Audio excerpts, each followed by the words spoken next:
just kind of normalize and talk about what is a normal response to events. And when things are stressful at work, it is very normal for us to get hypervigilant, to perhaps want to avoid things, avoid meetings, avoid perhaps tricky or difficult staff, or go back over things when you get home, go over them and feel like you're checking over what you did.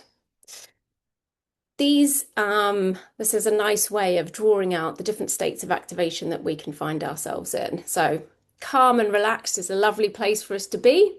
And ideally, we spend most of our time in there. Also, we have fight and flight. It's where our nervous system is activated and we're in go, lots of adrenaline.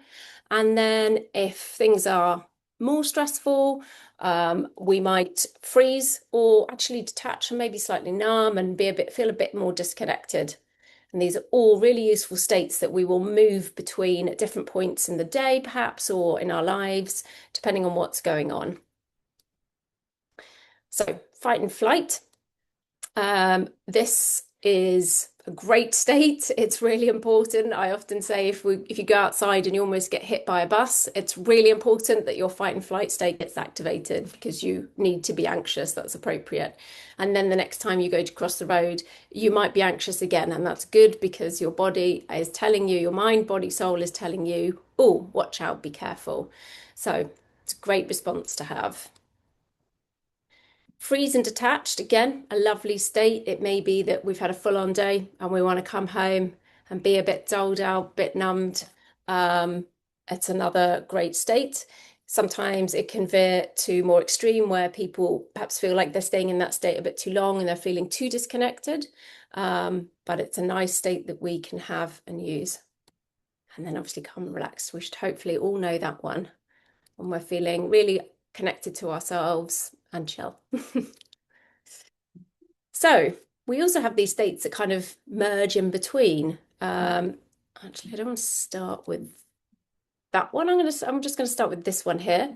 So that when we are calm and connected to ourselves, but we're in a bit of fight and flight, that's a really lovely state. And we might often find that's like called the action mode.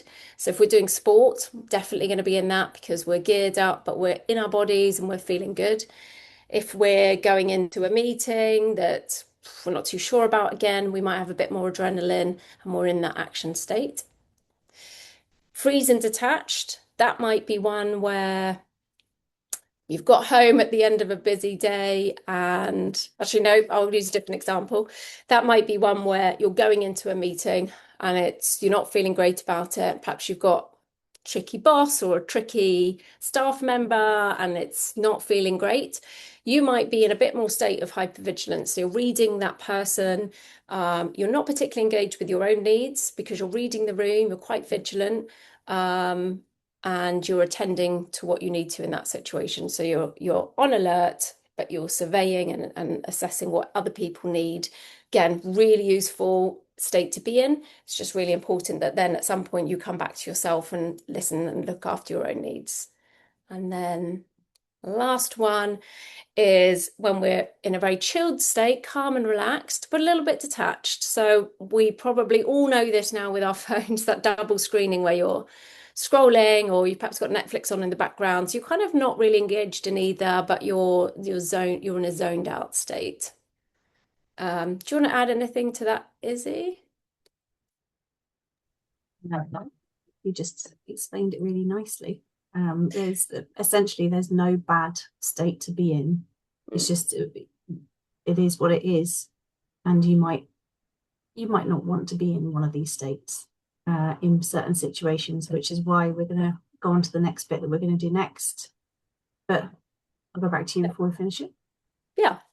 So we just want to encourage you to think about which zones you might get into, like at home, what do you often fall into one of these zones, or at work, or particular situations at work or across your life. It just can be good for us to begin to recognize, because if we know which state we're in, we can feel more confident about knowing that, and then which state we perhaps might want to move back into that calm state.